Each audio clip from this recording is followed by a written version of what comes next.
Bonjour et bienvenue à ce message en ligne de l'Église Somerville Baptist Church, Pasteur Michel, à votre service, au service de notre Seigneur Jésus dans sa parole. Comme vous voyez, j'ai reçu une télévision à écran plat gratuitement et gracieusement de Jeff et Carolyn Barker, donc je tiens à remercier. Et aussi, je tiens à remercier surtout le Seigneur qui a répondu à une requête de prière de la semaine passée. Le Seigneur peut nous surprendre tellement quand on est dans le ministère, je l'ai vu à plusieurs reprises, comment est-ce qu'il pourvoit miraculeusement parfois à nos besoins, qu'on puisse mieux le servir. Donc, merci encore une fois au Seigneur. Avant de commencer, voulez-vous me rejoindre dans la prière, s'il vous plaît? Mais Seigneur Jésus, oui, merci. Merci pour tes bienfaits, Seigneur. Tu nous accompagnes, tu nous donnes des choses nécessaires pour notre foi puisse croître, qu'on puisse te servir davantage, qu'on puisse appliquer ta parole davantage dans nos vies.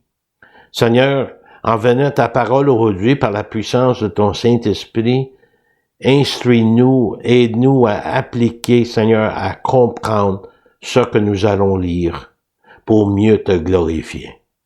Seigneur, que ce message soit un réconfort pour certains, mais aussi un défi à la fois pour chacun de nous.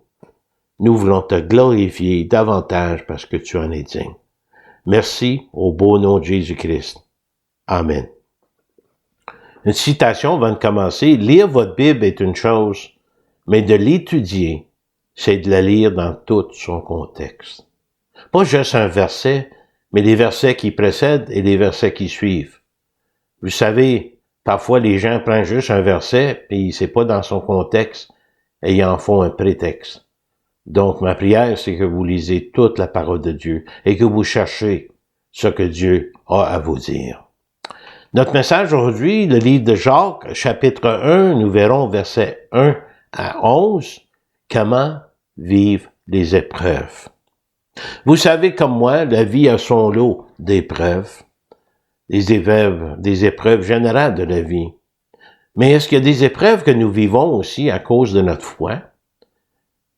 Nous allons apprendre avec Jacques comment vivre des épreuves dans le but d'être gagnant côté spirituel. Qu'est-ce que Dieu veut faire avec nous et en nous à travers les épreuves? Et c'est ça que nous allons voir. Aujourd'hui, nous commençons le livre de Jacques. Nous allons parler de son auteur qui aborde des sujets très intéressants concernant la foi chrétienne. Dans un exemple, dans le livre « Explorer les Écritures » de John Phillips, on nous dit ceci de le livre de Jacques comme sujet, je cite, « Le chrétien et les épreuves, la sagesse, la tentation, l'application de la parole de Dieu, la relation entre la foi et les œuvres, et d'autres aspects de la foi en Christ. » Fin de citation. En une phrase, on pourrait dire que Jacques est un livre qui nous explique comment laisser parler sa foi. Le livre de Jacques peut nous aider à mesurer notre propre foi, la qualité, la stabilité et l'efficacité. Je me souviens de l'autre jour, dans un cours que j'ai suivi à Saint-Bec sur la prédication, M. Haddon Robinson, qui a dit ceci, je le cite, « Quand on étudie un livre de la Bible, c'est comme lire le courriel ou le courrier de quelqu'un d'autre. » C'est plutôt le courrier, là, il n'y a pas de courriel dans le temps. Fin de citation. Ici, dans l'introduction, nous allons chercher à connaître l'auteur qui a écrit cette lettre, Jacques, et l'identité de ceux qui ont reçu la lettre. Et surtout voir si cette lettre et son contenu s'appliquent à nous aujourd'hui. Bon, nous connaissons déjà la réponse ici parce que la Bible est toujours pertinente et pratique, nous instruisant continuellement pour notre marche de foi en Jésus-Christ soit bonne et appropriée. C'est pourquoi Dieu a préservé sa parole à travers les âges, même pour nous et pour les futures générations de croyants à venir, pour amener les gens à le connaître davantage. En préparant le message d'aujourd'hui, j'ai lu au moins 4 commentaires différents sur le livre de Jacques. Quelques-uns très détaillés, même l'introduction qui se trouvait dans la Bible d'études de David Jeremiah pour le livre de Jacques était très claire et précis. et qui nous aide à comprendre le contexte de l'époque. Pourquoi la lettre a été écrite, puis à qui, et par qui ça a été écrit. D'abord, notre premier point, Jacques 1.1, l'auteur et les récipiendaires. Un petit peu un grand mot. Ceux qui ont reçu la lettre. Commençons avec l'information sur l'auteur de ce livre, ou cette lettre, si vous préférez. Jacques. Il s'identifie au premier verset, Jacques, serviteur de Dieu et du Seigneur Jésus-Christ, aux 12 tribus qui sont dans la dispersion, salut.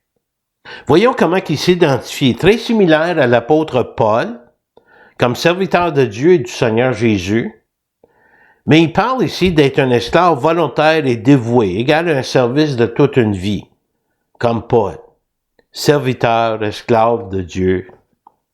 Mais remarquez bien que Jacques ne s'est pas proclamé le frère de Jésus, ou le demi-frère de Jésus. Jésus était à ce stade-ci plus que le frère de Jacques. Plus important encore parce que Jésus était maintenant son Seigneur. De servir Dieu et de servir Jésus qui déclare être son Seigneur, jusqu'à quel point? Joséphus, historien de l'Église primitive chrétienne, déclare que Jacques a été martyrisé à Jérusalem. Il a été poussé d'un point élevé du temple, pourtant la chute ne l'a pas tué, mais rendu au sol, il a été battu à mort, alors même qu'il priait pour ses agresseurs, semblable à Étienne, n'est-ce pas? Jacques, nous dit-on, était l'aîné des demi-frères de Jésus. Est-ce qu'il avait une rivalité fraternelle? Ce n'est pas dit dans le texte. Les frères de Jésus l'ont-ils méprisé? Demandaient pourquoi il était différent d'eux. D'ailleurs, il y avait les mêmes parents.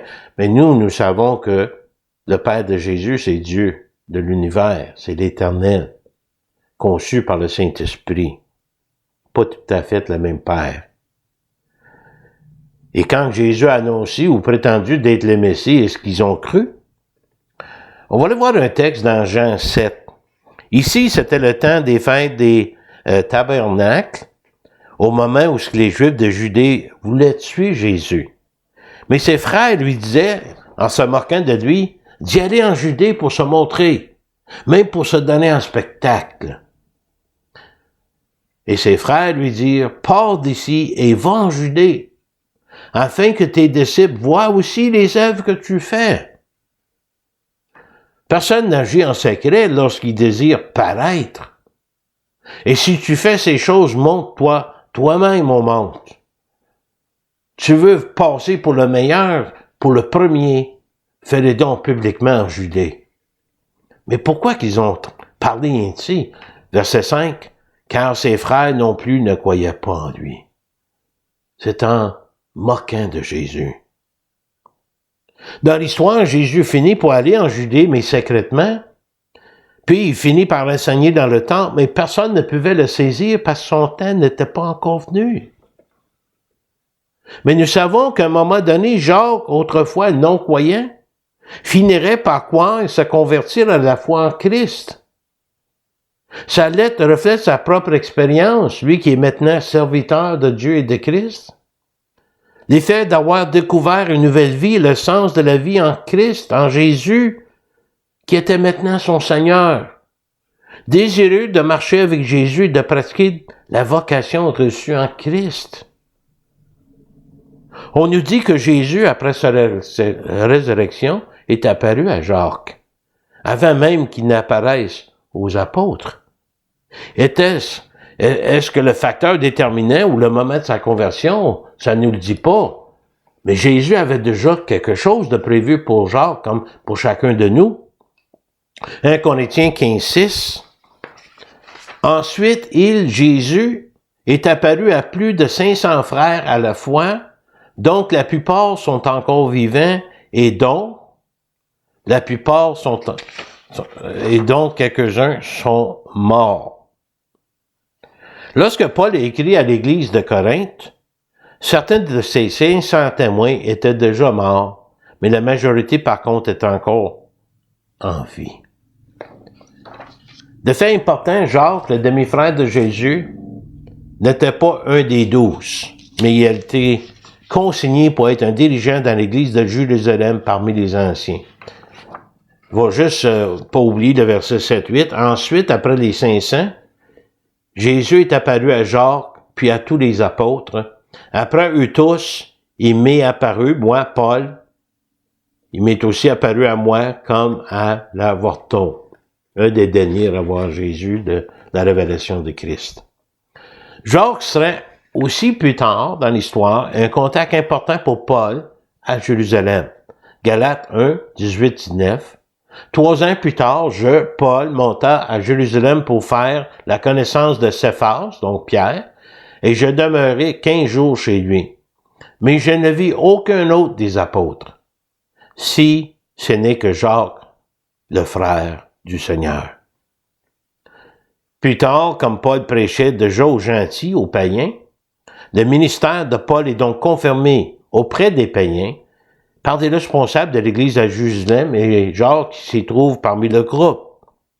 Mais regardez comment est-ce que Paul considère Jacques comme une des colonnes ou des piliers de l'Église de Jérusalem. Galates 2,7.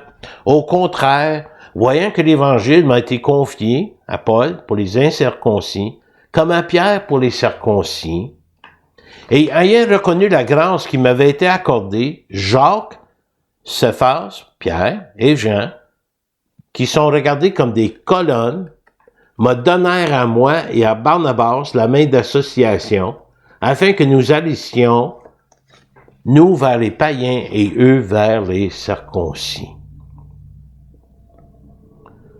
Donc, plus tard, il va encourager Paul dans son ministère. Il sera un contact pour Paul. Revenons au verset 1. Jacques, serviteur de Dieu et du Seigneur Jésus-Christ, écrit aux 12 tribus qui sont dans la dispersion. Salut. Aux 12 tribus est une figure de style pour les Juifs qui faisait parfois référence au peuple de Juifs dans son ensemble. C'est un genre de titre. Le mot salut est une salutation coutumière, contrairement à Paul qui est accueilli, qui parlait à ses auditeurs en leur souhaitant la grâce et la paix de Dieu. Il écrit à ceux, Jacques, qui sont dans la dispersion, ceux dispersés à l'étranger aussi. Cette lettre a été écrite environ 15 ans après l'ascension du Christ au ciel, où un certain nombre de Juifs ont été dispersés, chassés hors de Jérusalem, après le martyre d'Étienne et quand la persécution par la foi a commencé sous Hérode Agrippa et par Paul. Jacques a probablement écrit cette lettre avant que les païens ne soient amenés dans l'Église, acceptés comme sauvés, et cela va arriver plus tard. Maintenant, il écrit surtout aux Juifs chrétiens. Parce que Jacques utilise certains termes comme des termes juifs, le mot frère, qui a été utilisé pour identifier les Juifs parmi eux, pour s'identifier entre eux. Et le mot assemblée qu'il utilise fait généralement référence à une synagogue. Et d'autres faits intéressants, Jacques fait référence à l'Ancien Testament au moins 40 fois. Et la lettre de Jacques ressemble en partie au sermon de la montagne. Nous allons le voir aujourd'hui lorsqu'il parle de ceux qui ont des trésors célestes comparés à des trésors terrestres. Quand nous lisons par contre le livre de Jacques, il y a des opinions opposées. Alors que certains croyants ont la tendance de penser que le livre de Jacques n'est pas important pour les chrétiens d'aujourd'hui, quand il a été écrit pour le corps de chrétiens tel qu'il existait à cette époque. Mais le livre de Jacques doit être pris au sérieux en tant que parole inspirée de Dieu parce qu'il se trouve avec le Nouveau Testament, avec de la prière, lue et appliquée dans la vie de tous les croyants. Nous pouvons clairement voir que cette lettre de Jacques est bien pour nous aujourd'hui. Alors que certaines personnes ont une deuxième opinion, il affirme que Jacques et Paul n'ont pas prêché le même message sur la foi, que l'un est en contradiction avec l'autre. Et je veux clarifier cela. D'abord, on a vu l'auteur, les récipiendaires. On va aller voir d'autres versets qui prouvent qu'ils avaient le même message. Tandis que le message de Jacques était pour ceux dont la foi était morte, ceux qui ne pratiquaient pas des bonnes œuvres, ne montrait aucune preuve que leur foi était authentique. Le message de Paul s'adressait à ceux qui croyaient en l'observation parfaite de la loi, prétendant d'être justifiés par cela. Donc, dans ce cas, Paul a prêché la foi seule pour le salut. La vérité? Leurs enseignements ne sont pas contradictoires, mais plutôt complémentaires. Le message enseigné est prêché selon le besoin particulier des auditeurs, dans le but de rendre le message plus personnel. Ce que Paul dit concernant la foi, mais j'ai choisi Éphésiens 2, 8 à 10. Il dit clairement au verset 8, c'est par la grâce, un faveur non méritée, que vous êtes sauvés, par le moyen de la foi, en croyant. Et cela ne vient pas de vous, c'est le don de Dieu, tous les deux. La grâce est un don de Dieu, la foi aussi. Si quelqu'un manque la foi, il peut le demander à Dieu. Mais qu'est-ce que Paul dit au verset 9? Ce n'est point par les œuvres, afin que personne ne se glorifie. Pourquoi Paul dit ça? Il dit à ceux qui prétendaient qu'ils pouvaient garder les 10 commandements et même les 632 règlements qui en découlaient, se croyaient justes à cause qu'ils suivaient les commandements, à cause qu'ils pouvaient, ou ils pensaient qu'ils pouvaient accomplir parfaitement la loi. Donc Paul leur dit, vous ne pouvez pas vous vanter. C'est pas à cause de ça que vous êtes justifiés parce que vous faites plein de bonnes œuvres. C'est le don de la grâce et par le moyen de la foi que vous êtes sauvés. Mais Paul, il va un petit peu plus loin avec le verset 10. Voilà la place des bonnes œuvres pour les croyants. Car nous sommes son ouvrage ayant été créé en Jésus-Christ pour de bonnes œuvres que Dieu a préparées d'avance afin que nous les pratiquions. Ça que dit Jacques, en ces termes à lui, dans Jacques 2, 18, quelqu'un dira, toi tu as la foi et moi j'ai les œuvres. Montre-moi ta foi sans les œuvres et moi je te montrerai la foi par mes œuvres. Mes amis, s'il y en a qui disent c'est par les œuvres qu'on peut être justifié ou d'autres disent c'est sans les œuvres qu'on peut être justifié, prêtez attention. Nous ne sommes pas sauvés ou justifiés par les œuvres, mais nous sommes sauvés, justifiés pour les œuvres. Donc, si j'ai la foi en Christ, je fais les œuvres qu'il a préparées pour moi d'avance, des œuvres qui vont le glorifier. C'est comme porter un paire de souliers que quelqu'un vous a acheté qui font numéro 1. Et de cette manière-là, on glorifie Dieu. Mais si on pense qu'on peut faire par notre propre œuvre, on se trompe. C'est par la foi et par la grâce de Dieu. Donc, on peut pas se vanter. On peut pas dire, ben, regarde toutes les belles choses que j'ai faites, toutes mes bonnes œuvres. Non, c'est Dieu qui les a préparées. Donc, c'est Dieu qui est glorifié. Vous comprenez? Je répète, nous ne sommes pas sauvés ou justifiés par les œuvres. Nous sommes sauvés et justifiés pour les œuvres. Et en passant par le livre de Jacques, demandons-nous comment nous pouvons appliquer ces vérités pour marcher dignement dans la vocation dont le Seigneur nous a appelés, nous. Le conséquent de la profession de la foi, de dire « je crois », et la possession de notre foi en Jésus-Christ, je le possède. Je pratique les œuvres que Dieu m'a données. Et parmi ces œuvres, il y a les épreuves. Au verset 2 à 11, nous verrons comment vivre les épreuves en tant que croyant. Comment grandir dans la foi à travers les épreuves. Mes frères, regardez comme un sujet de joie complète des diverses épreuves auxquelles vous pouvez être exposés, sachant que l'épreuve de votre foi produit de la patience. Mais il faut que la patience accomplisse parfaitement son œuvre afin que vous soyez parfaits et accomplis sans faillir en rien. Quelqu'un qui lit ça, regardez comme un sujet de joie. On parle pas ici de sauter d'en haut en bas, plein de joie, en délire, mais c'est une joie spirituelle, pas nécessairement une joie humaine. mais ça pourrait l'être aussi. Jacques considérait les épreuves comme inévitables. Nous avons vu que des épreuves de la vie qui arrivent à tout le monde. On ne peut pas les éviter. La souffrance fait partie de la vie. Mais il y a peut-être aussi des épreuves que nous vivons à cause de notre foi. N'est-ce pas? Jacques considère les épreuves comme inévitables. Et puis, si on doit passer à travers les épreuves, passons de la bonne façon et de la bonne attitude. Notez bien, il dit quand, pas si vous tombez dans diverses épreuves. Ça va vous arriver. Et quand on parle de tomber, c'est complètement submergé avec des troubles dans l'affliction. Nommez-les comme vous voulez. Une épreuve difficile. Comptez ça comme un sujet de joie, pas de la résignation et découragement. Vive les épreuves à travers la vision de la foi. Nous savons que si Dieu a permis l'épreuve, cela, il est toujours au contrôle de l'épreuve, de la situation.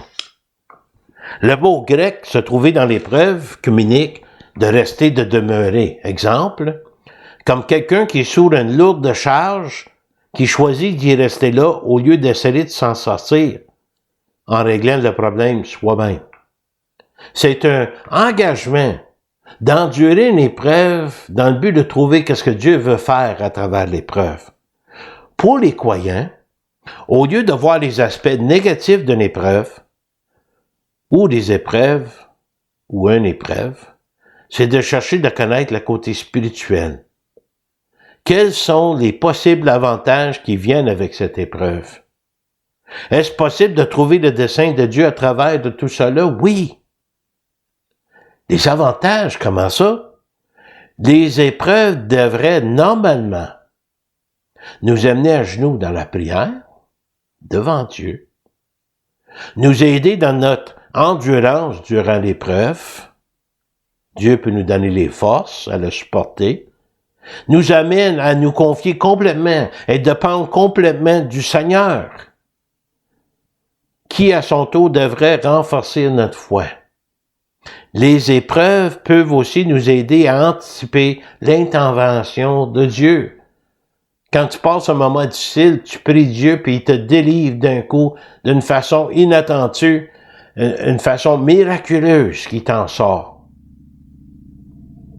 Malheureusement, il y a certains qui pensent, qui prêchent, que toutes sortes d'épreuves viennent automatiquement à cause du péché. C'est comme une punition de Dieu dans la vie d'une personne.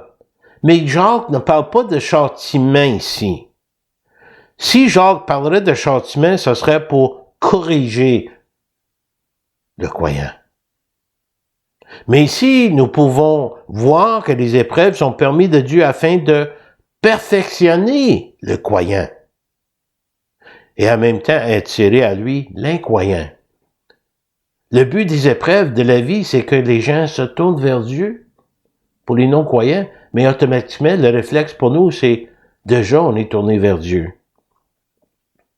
Jacques ne voulait pas transmettre l'idée que Dieu envoie des épreuves pour briser ou pour détruire notre foi comme croyant. Non plus pour décourager le non-croyant à l'extrême. L'épreuve ou le test de la foi vient à travers les épreuves. Cela peut produire en nous des bénéfices spirituels pour former notre caractère, produisant de la patience, pour que notre passion soit accomplie sans faillir, pour atteindre le but voulu par Dieu. Dans un commentaire de 1892, j'ai lu la suite, je l'ai traduit, c'est sûr, je cite, « La patience est la gardienne de la foi, la conservatrice de la paix, la clé de l'amour et la maîtresse de l'humilité. » Fin de citation. Pour mieux comprendre le dessein de Dieu dans les épreuves, nous devons nous rappeler que Dieu utilise les épreuves d'abord pour renforcer notre foi, pour nous faire du bien. Nous pouvons même lui demander de nous aider à comprendre. Regardez ce que Jacques dit. Le pourquoi de certaines épreuves se présente à nous, et si nous sommes honnêtes, nous admettons à quel point nous aimerons que certaines épreuves nous évitent, qui passe tout droit, rapidement et sans hésitation. Seigneur, je comprends pas pourquoi. Quoi faire dans ce temps-là? Si quelqu'un d'entre vous manque de sagesse, qu'il la demande à Dieu, qui donne à tous simplement et sans reproche, et elle lui sera donnée. Quand on manque le discernement, chaque fois que nous disons « je ne comprends pas », lorsque nous voulons savoir si une épreuve particulière est quelque chose que Dieu veut, que nous éliminions par la foi, on prie pour que ça disparaisse, ou que nous préservions dans la foi, ça là demande la sagesse, n'importe quelle sagesse, la sagesse de Dieu. Vous savez la différence entre la connaissance et la sagesse? La connaissance est de posséder de l'information, mais la sagesse, c'est de savoir quoi faire avec cette information. Quelqu'un a dit un jour que la connaissance est la capacité de démonter les choses, mais la sagesse est la capacité de les ressembler. Pourquoi demander à Dieu la sagesse? Parce qu'il est la source pure, sans limite. Dieu donne la sagesse sans reproche. Ceci est ajouté afin que personne ne craigne de venir trop souvent devant Dieu. Ouais, mais j'ai demandé la sagesse hier. M'en dis encore aujourd'hui. Car Dieu est toujours disposé et prêt à ajouter de nouvelles bénédictions aux anciennes, sans aucun fin ni limite. Quelle ressource que nous n'avons qu'à demander. Tu comprends pas l'épreuve qui passe dans ta vie? Demande la sagesse à Dieu. C'est quoi son but? Jacques 1,6. Mais il y a une façon de le demander aussi. Mais que la personne le demande avec foi, sans douter. Car celui qui doute est semblable au flot de la mer agité par le vent et poussé de côté et d'autre. L'illustration, l'homme qui n'est pas bien persuadé que s'il demande à Dieu qu'il recevra cette sagesse, est dans un état d'agitation continuelle. Poussé par le vent et ballotté. Tantôt, il s'élève par l'espoir, tantôt sombrant par le désespoir. Qu'un tel homme ne s'imagine pas qu'il recevra quelque chose du Seigneur, c'est un homme irrésolu, inconstant dans toutes ses voies. Ne laissez pas le doute vous empêcher de demander. D'agir ainsi est en effet une manque de foi. Être irrésolu, instable, c'est de croire et douter en même temps. Ah oui, il peut. Ah non, je suis pas sûr. Soyez assurés que si Dieu dit qu'on peut y demander la sagesse, qu'on peut lui demander la sagesse avec foi. Maintenant, dans les versets qui vont suivre, ici, c'est comme Jacques écrit un proverbe. La gravité des épreuves et les différences selon la pauvreté ou la richesse de la personne. Parfois, les épreuves sont plus faciles pour un homme pauvre que pour un homme riche. Que le frère de condition humble se glorifie dans son élévation, que le riche, au contraire, se glorifie de son humiliation, quand il passera comme la fleur de l'herbe. Autant qu'il convient que les hommes se réjouissent lorsqu'ils sont élevés par Dieu à travers d'une épreuve, même dans les épreuves, c'est à leur avantage parce qu'ils deviennent spirituellement riches en Christ. Il est donc beaucoup plus difficile pour les riches de se réjouir quand ils sont amenés à l'humiliation par les épreuves. Ils peuvent toutes perdre leur richesse terrestre dans ce monde. Parce qu'il possède des choses qui vont disparaître. Lui-même va disparaître. C'est un peu semblable au sermon de la montagne quand Jésus a dit « Ne vous attachez pas au trésor terrestre, mais plutôt au trésor, ramassez-vous des trésors célestes. » L'homme pauvre n'a que gagné des richesses en Christ, tandis que l'autre, ça se peut qu'il perd ses richesses terrestres dans le but d'être riche spirituellement parlant. Mais il parle que l'homme qui se fie dans les trésors terrestres, ça ne durera pas, ce n'est que temporaire. Regardez ce qu'il dit au verset 11. Le soleil s'est levé avec sa chaleur ardente, il a desséché l'herbe, sa fleur est tombée, et la beauté de son aspect a disparu. Ainsi le riche se flétira dans ses entreprises. Comment il est meilleur de mettre notre vie, notre identité dans les choses éternelles qui ne s'effaceront jamais. Et si un homme n'est riche qu'en ce monde, quand il meurt, il laisse ses richesses. Mais si un homme est riche devant Dieu, quand il meurt, il va à sa richesse. En conclusion, nous avons vu comment vivre les épreuves. Les épreuves de la vie en général peuvent affecter et affecteront le caractère humain de manière négative. Personne n'aime ça. Produisant de l'impatience, la déception, l'impuissance, l'agitation, la colère, l'amertume et même des douleurs physiques dans certains cas. Les épreuves, malheureusement, affectent aussi les relations humaines, créant des situations inconfortables quand tout le monde souffre, parfois à cause d'une personne qui souffre. Une chose que nous devons comprendre et appliquer dans nos vies, c'est que une fois l'épreuve terminée, de ne pas ramener l'épreuve sans cesse devant nous. Ne pas s'y crocher, parce que ça ferait de nous que de nous rendre misérables et nous empêcher de grandir dans notre foi. Cela nous amènera à l'amertume et l'incapacité de pardonner. Si vous avez appris la bonne leçon, ne revenez pas à l'épreuve. Prenez votre leçon et continuez pour la prochaine épreuve.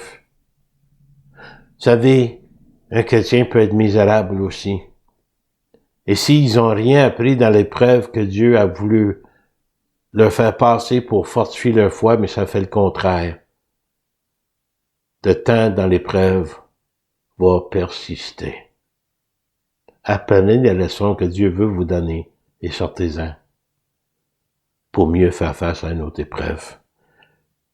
Une fois l'épreuve terminée, ne le ramenez pas, cette épreuve sans cesse, à votre esprit. Et cela devrait paraître chez les croyants qui connaissent Christ, parce que nos réactions aux épreuves peuvent renforcer notre témoignage avec ceux qui nous entourent. Notre réaction face aux épreuves révèle quelle est la qualité de notre foi, et ils le verront. Afin de confirmer que notre foi est réelle, qu'elle se nourrit en Christ, et toute notre confiance est en lui. Notre foi est vraie.